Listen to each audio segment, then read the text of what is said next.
Bonjour à tous, merci de votre présence sur ce nouveau webinaire de l'équipement-réseau.fr portant sur le référencement sur Google et comment le rendre simple et efficace en B2B. J'ai le plaisir d'accueillir Arnaud Chenidet de RespoWeb. Arnaud, on se connaît depuis un certain temps maintenant, ça fait depuis 2018 de mémoire. Comment rapidement, en une minute, tu te présentes à des personnes? Alors bonjour Arnaud, bonjour à tous.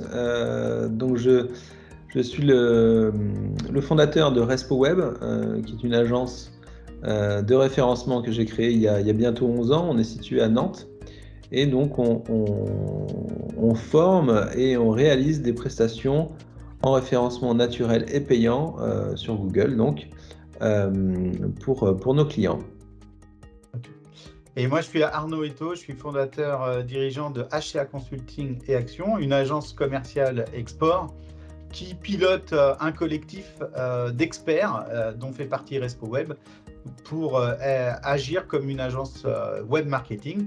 Et on a la particularité d'éditer le média monréseaudeau.fr, qui est un média sur les produits et les acteurs des infrastructures des réseaux d'eau. Donc aujourd'hui, notre webinaire va s'articuler en 4 chapitres. Le premier va s'attacher à comprendre le fonctionnement de Google. Le deuxième, la méthodologie à mettre en place pour bien se faire référencer sur Google. Vous donner quelques exemples concrets, puisque c'est des choses qu'on aime bien aborder dans l'équipement réseau d'eau, d'être factuel et concret. Et enfin, en dernière partie, vous donner quelques informations sur comment vous lancer simplement. Donc, on va commencer tout de suite, Arnaud, si tu veux bien, sur la compréhension du référencement sur Google. Donc, il y a vraiment 2 grands chapitres. Le premier, peut-être avant, c'est de repartir sur qu'est-ce que Google. Ouais, donc Google, c'est le moteur de recherche le plus important au monde et puis en France, hein, avec 92% de part de marché. En comparaison, Bing représente 4% des requêtes qui sont saisies sur les moteurs de recherche. Et puis surtout, les moteurs de recherche, donc Google, représentent généralement plus de 50% du trafic d'un site web, même si ces chiffres sont à relativiser en fonction des actions marketing qui sont menées, en fonction des secteurs d'activité. Mais voilà, c'est sans doute le canal d'acquisition le plus important pour un site web aujourd'hui. Donc, d'où l'objet de ce webinaire et d'où l'importance de travailler son référencement pour être bien positionné, à la fois sur les mots-clés qu'on estime les plus pertinents, mais aussi sur des mots-clés auxquels on n'a pas pensé. Alors toi, tu as défini 3 objectifs du référencement. Oui, tout à fait. Le premier objectif, c'est naturellement de générer du trafic sur son site web, comme je disais, en se positionnant sur un certain volume de mots-clés. Et naturellement, en augmentant ce trafic, on va augmenter le nombre de leads, de demandes de contact, demandes de devis, nombre de demandes d'informations, et puis les ventes en ligne, y compris en B2B naturellement. Plus on aura de trafic, plus on aura de demandes. Et enfin, le troisième objectif, ça va être d'améliorer la notoriété. Plus votre site sera vu lorsqu'un internaute va effectuer une recherche sur un sujet, plus naturellement, finalement, le nom de votre site va s'ancrer dans sa tête. Hein, c'est un petit peu le principe de répétition. Donc, il faut toujours être présent au maximum, au bon moment aussi, lors de la recherche d'un internaute. Donc, 2 piliers sur le référencement sur Google. Le premier, c'est le référencement naturel, SEO. Absolument, donc c'est le référencement que l'on connaît tous. Il s'agit là finalement de faire comprendre à Google de quoi nos contenus parlent, de quoi notre site parle, pour qu'il nous positionne le mieux possible en fonction des attentes des internautes.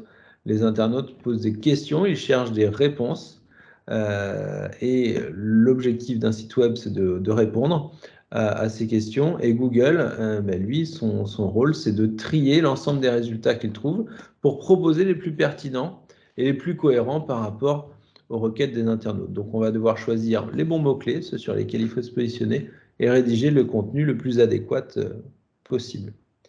Voilà. Il sera important également de suivre son positionnement. Alors, sachez que sur une même requête, un même mot-clé finalement, vous pouvez avoir un résultat des résultats qui sont légèrement différents de ceux de votre voisin ou d'une personne qui est située à l'autre bout de la France.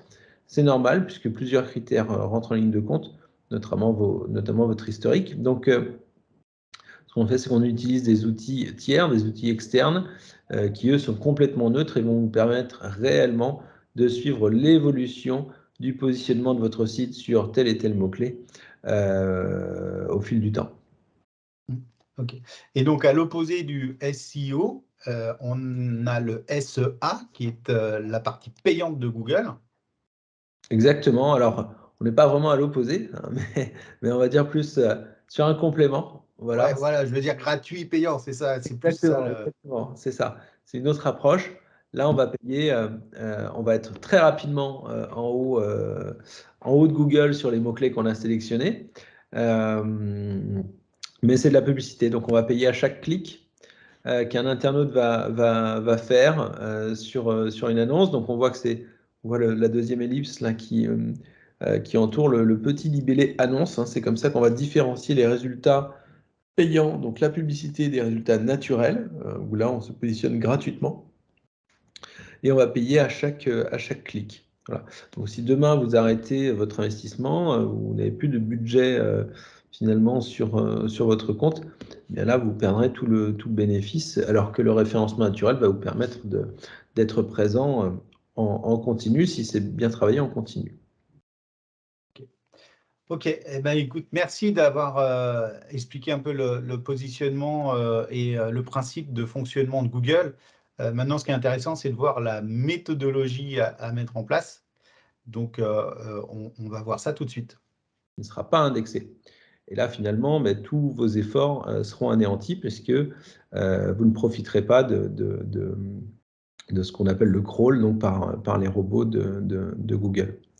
Donc, la technique, ça représente à peu près 20% de votre référencement. En tout cas, nous, c'est ce qu'on se considère comme étant, on va dire, la pondération. Si on prend une note de 100, c'est à peu près 20% de technique. Voilà. Les deux autres parties, c'est le contenu et la popularité. Là, on peut se dire qu'on est à peu près sur du 40-40. Concrètement, sans contenu, il n'y a pas de référencement possible. On indexe pas un site, on indexe des pages, on indexe le contenu de ces pages. Google va vous référencer parce que le contenu est à ses yeux intéressant et cohérent et en relation avec la recherche que fait l'internaute. Il faut bien comprendre cette démarche-là. Donc, ce qu'il faut pour avoir du bon contenu, c'est qu'évidemment, il soit unique, hein, qu'il vous appartienne, qu'il ne soit pas repris depuis d'autres sites, qu'il soit de qualité. Ça, c'est pour toute la partie nouveau contenu. Et puis, si vous avez déjà du contenu, donc ça peut être des articles de blog, des pages de présentation de vos services ou tout autre contenu, si ce contenu est déjà présent sur votre site, il va falloir l'optimiser, le retravailler pour qu'il intéresse Google et donc les internautes. Voilà. Alors, comment on fait un contenu peut-être revenir juste avant. Ouais, excuse-moi. Comment on fait un contenu de qualité? On va voir ça dans quelques slides. Et le dernier point, c'est ce qu'on appelle la popularité. Très simplement, ce sont les liens qui partent d'un site externe vers votre site. Hein, ça peut être un fournisseur qui parle de votre site, qui va faire un lien vers le vôtre. Ça peut être un blog. Ça peut être voilà, un média comme Mon Réseau d'eau. Tous ces liens que vous allez obtenir et qui vont aller vers votre site, vers la page d'accueil ou vers des pages internes, ça va vous apporter donc, de la popularité. C'est considéré comme un vote finalement, comme un vote positif de la part de l'autre site. Voilà, c'est considéré comme ça par Google et c'est ce qui va pousser, une fois que vous avez techniquement un site qui tient la route, un bon contenu, les liens, c'est ce qui va pousser votre référencement.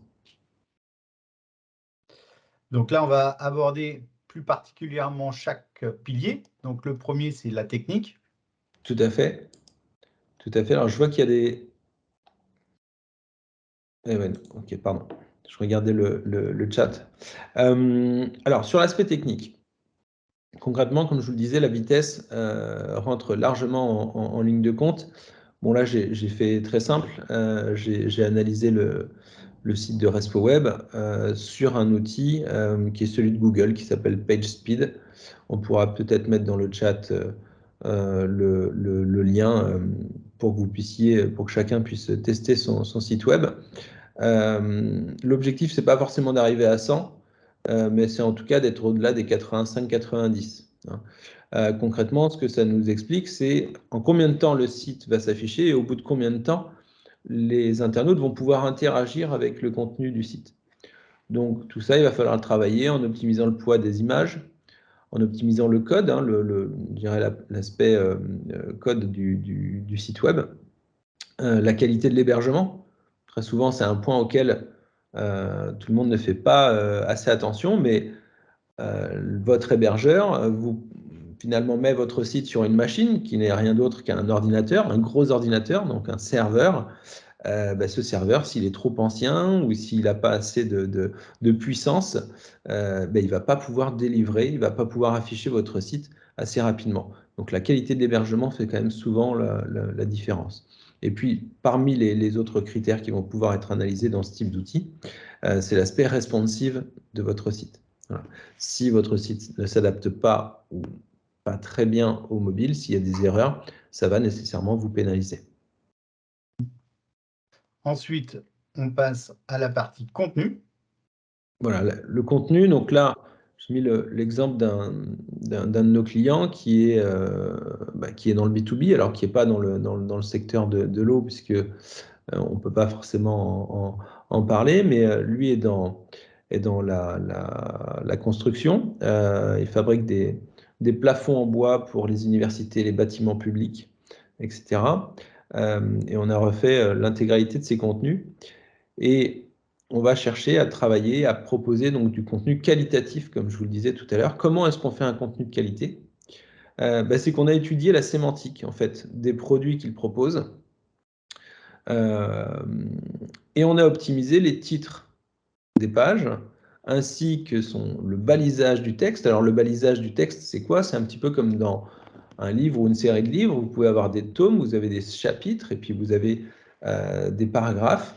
Tout ça, on va structurer le contenu d'un point de vue code à l'arrière du site, hein, de manière assez simple en termes d'intégration, ce qui va aider finalement les robots de Google à bien comprendre de quoi on parle et comment est structuré ce contenu. Voilà. Et puis, bien entendu, on va utiliser les bons mots-clés à l'intérieur. Sans jargon, on cherche aussi à vulgariser un petit peu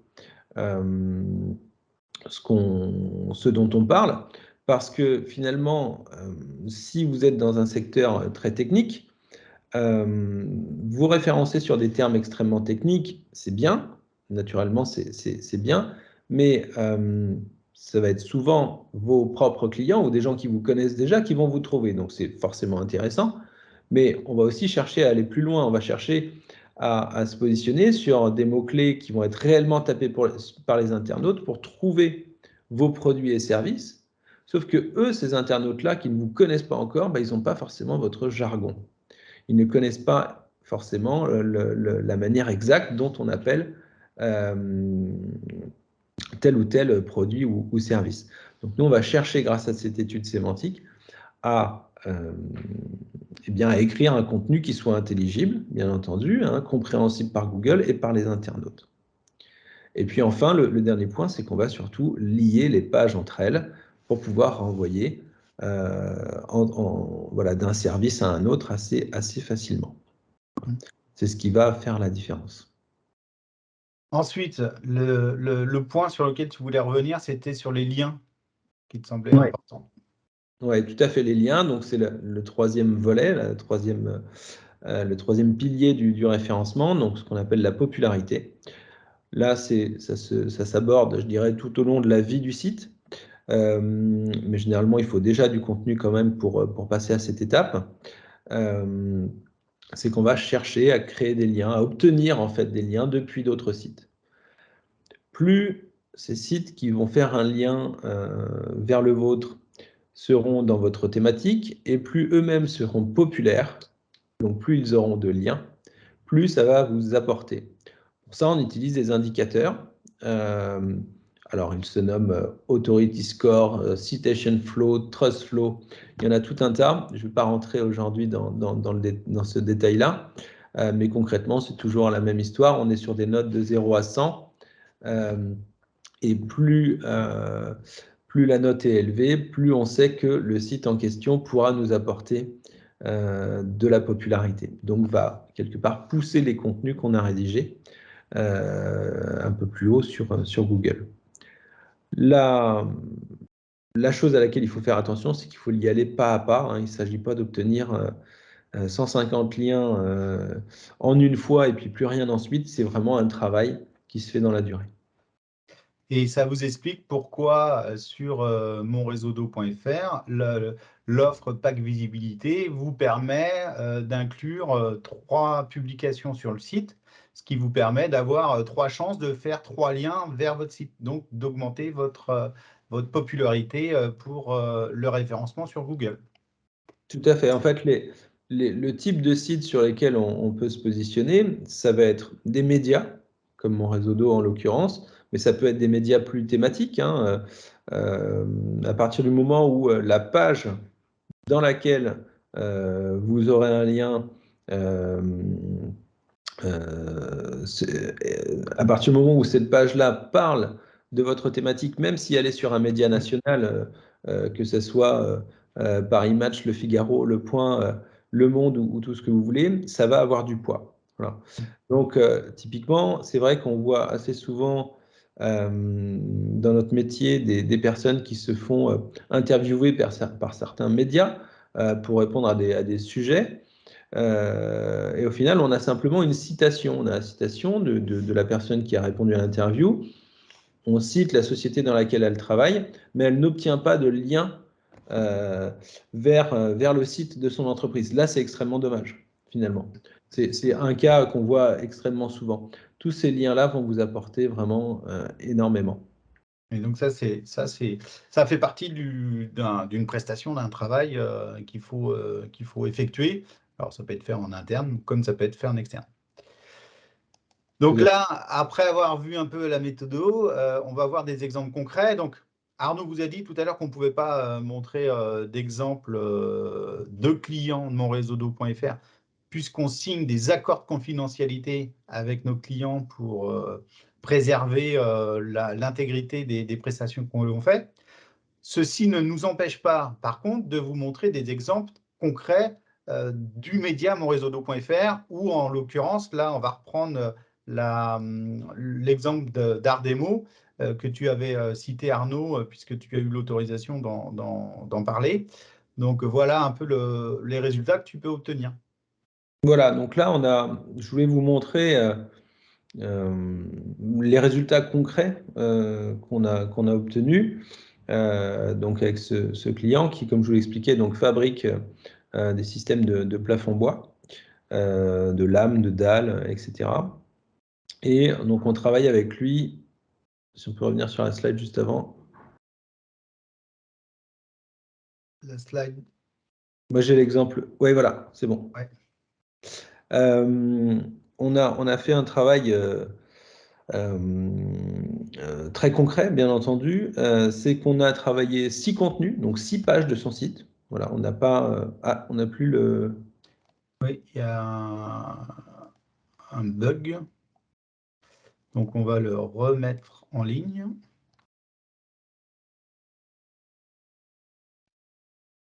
Tac, tac, tac. Tac, tac.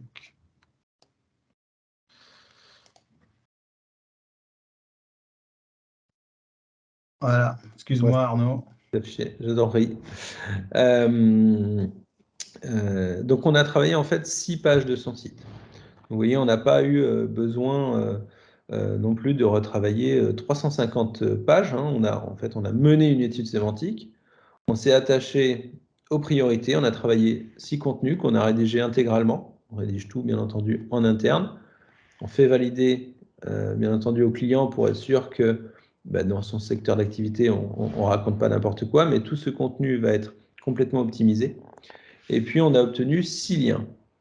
Voilà. On a un plan d'obtention d'un peu plus de liens, mais on essaie de les obtenir petit à petit. On travaille sur ce site depuis décembre 2021 et dès fin janvier, début février, eh bien, le site s'est retrouvé premier sur Google sur des requêtes comme plafond bois, faux plafond bois suspendu, faux plafond bois suspendu, plafond bois ajouré, etc., etc.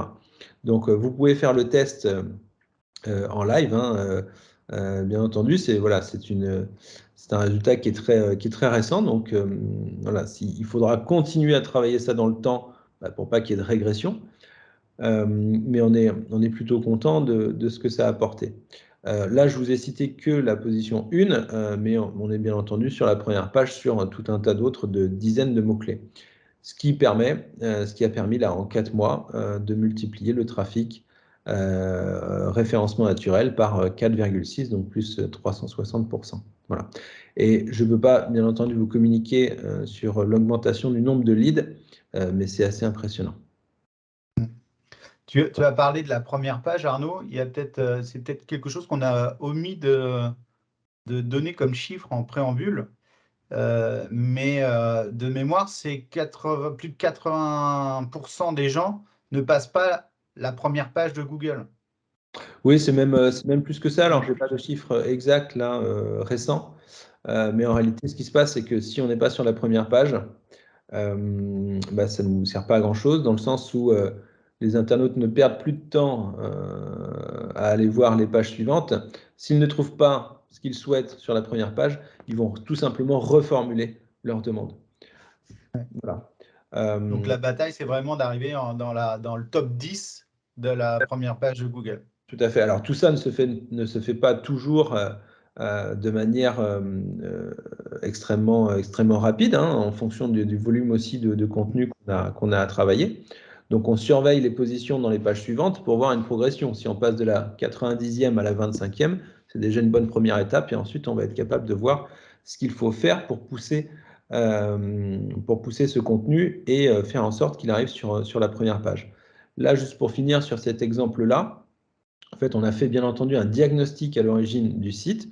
On analyse l'aspect technique, pardon, le contenu, la popularité. Sur l'aspect technique, on n'était pas à 100%, mais on était déjà plutôt bien placé. Donc, on a dit, bah, écoutez, on ne va pas se concentrer là-dessus tout de suite. Le client administre lui-même son site, il fait ça très bien.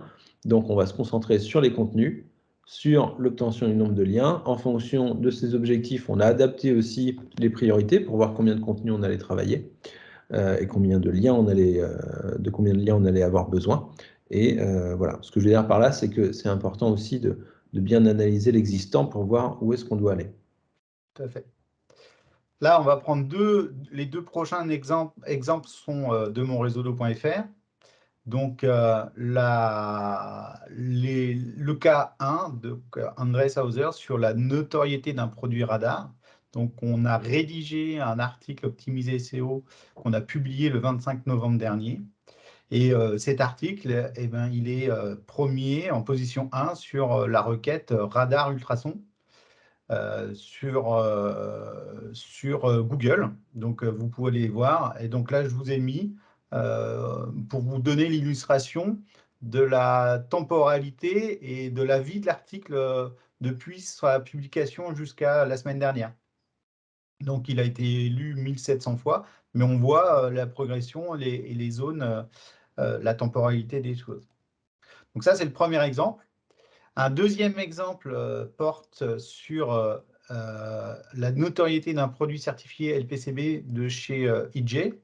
Et pareil, on arrive premier sur la requête certification LPCB, qui est une requête très spécifique puisque cette certification n'est pas encore très connue en France.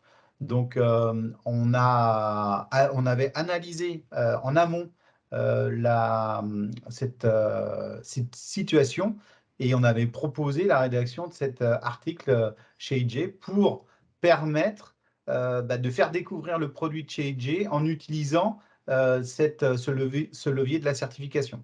Et donc, on voit que Google a bien pris en chose les mains parce que l'article a été publié en 2019 et il est devenu premier sur la requête spécifique certification LPCB.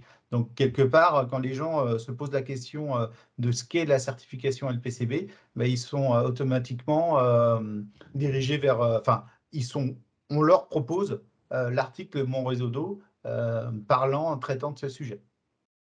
Donc, vous voyez, là, pareil, on a fait la temporalité et l'article a été vu 1900 fois.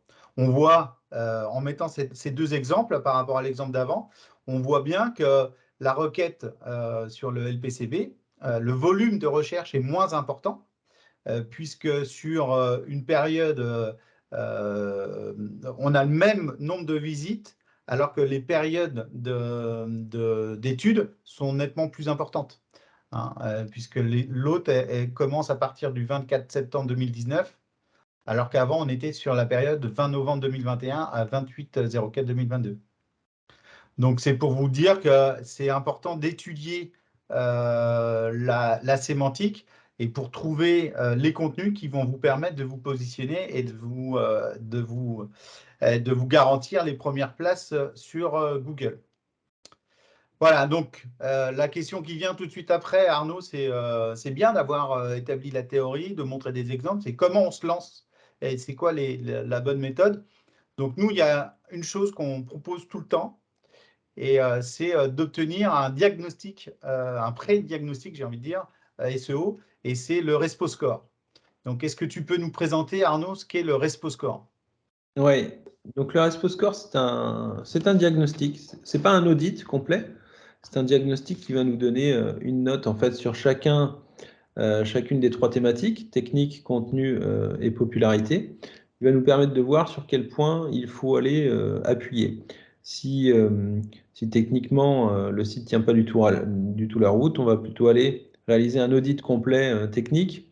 Si c'est le contenu qui pêche et la popularité, par exemple, eh bien, on va orienter nos recommandations, notre proposition, en tout cas, dans ce sens. Donc, le RespoScore, c'est quelque chose qui est réalisé par un humain, hein, par une personne de notre équipe. On regarde tout, on extrait quelques facteurs clés du référencement et on va regarder si le site respecte ses fondamentaux. Donc, c'est un humain qui réalise le RespoScore. Donc, concrètement, en flashant le QR code ou en vous rendant sur l'URL qui est indiqué juste en dessous, vous avez un formulaire de quelques champs à remplir. Et puis, on est en mesure ensuite en vous proposant un rendez-vous gratuit, naturellement, d'une demi-heure en visio, pour vous présenter sur RespoScore et vous expliquer pourquoi vous avez obtenu telle ou telle note et sur quoi il faudrait idéalement travailler. Donc Arnaud, vous avez dit, hein, le SEO, c'est environ 200 critères de l'algorithme Google. Et le RespoScore, lui, il va s'attacher sur les 15 critères les plus importants des 3 piliers qu'on a précédemment cités, technique, popularité et contenu. Et donc, c'est les 15 plus importants les 15 de base, hein, j'ai envie de dire, et qui doivent être respectés. Et c'est intéressant d'avoir son RespoScore parce que ça vous permet d'avoir une première idée de ce qui doit être fait, ce qui peut être fait et ce qui doit être fait en priorité selon ces trois piliers, technique, contenu, popularité. Donc, n'hésitez pas, c'est un outil gratuit qu'a mis en place RespoWeb. Donc, c'était intéressant de le mettre en place. De vous le proposer surtout, parce qu'après, ce que vous pouvez faire forcément pour aller plus loin, c'est reprendre, comme on vous a dit, les 3 piliers, et soit vous le faites par vous-même, et pour ça, on a la chance d'avoir SkillWeb, qui est un centre de formation piloté par RespoWeb. Donc, vous pouvez vous former sur les techniques du web. Et d'ailleurs, on va remettre le lien de SkillWeb dans le chat. J'aurais dû mettre, j'aurais dû mettre le logo sur la diapo. Ou forcément, on est là pour vous servir et vous pouvez utiliser un prestataire externe comme nous, l'équipe Mon Réseau d'eau, avec les équipes de RespoWeb. On est là pour vous accompagner à chercher ce Graal qui est être dans la première page de notre ami Google. Surtout, si on peut revenir sur la slide qui est juste avant pour remontrer le QR code, en fait, ce qui va être important, c'est vraiment d'analyser l'existant pour savoir sur quoi vous devez travailler. Voilà. Pour moi, c'est vraiment l'essentiel. Je discute souvent avec des prospects qui me disent, tiens, on va te proposer de faire mon référencement à tel prix, qu'est-ce que tu en penses? Bon, je dis toujours, bah, ça dépend ce qu'on met dedans. Et pour ça, il faut avoir analysé le site en amont pour être sûr de ce vers quoi il faut tendre, vers quoi il faut, sur quoi il faut insister. Donc ça, c'est vraiment, je dirais, c'est l'étape obligatoire. Si demain vous recevez une proposition d'un prestataire pour vous aider en référencement, s'il n'y a pas de diagnostic, bon, c'est qu'on va vous vendre un package qui ne sera pas forcément optimum. Je ne dis pas que ça sera mal fait, c'est que ça ne sera pas forcément optimum par rapport à votre situation. Voilà. Donc j'insiste vraiment sur ce point-là. Et sur le point suivant, effectivement, on a aussi beaucoup de clients qui ont les ressources humaines en interne ou qui voudraient internaliser toute cette partie-là. Bon, à ce moment-là, on propose des formations. On a une formation de 2 jours. Hein, on forme en intra-entreprise, on forme les salariés de votre entreprise sur place ou en visio. On a une formation de 2 jours qui répond tout à fait à ces attentes-là. Voilà. Sachant qu'avec notre certification Calliope, il y a des prises en charge par votre OPCO, bien entendu. Là, je vous remets le lien, le contenu de tous les webinaires qui ont été faits précédemment par l'équipe monréseaudo.fr. Et puis, je vous remets en rappel la roue des services de l'équipe Monréseaudo. Donc, vous voyez qu'on couvre tous les aspects du digital. Donc, n'hésitez pas à revenir vers nous. Merci beaucoup, Arnaud, pour ton invitation. Merci à tous les participants. Et une très bonne journée à tous. Merci à toi, Arnaud. Et bonne journée à tous. Au revoir.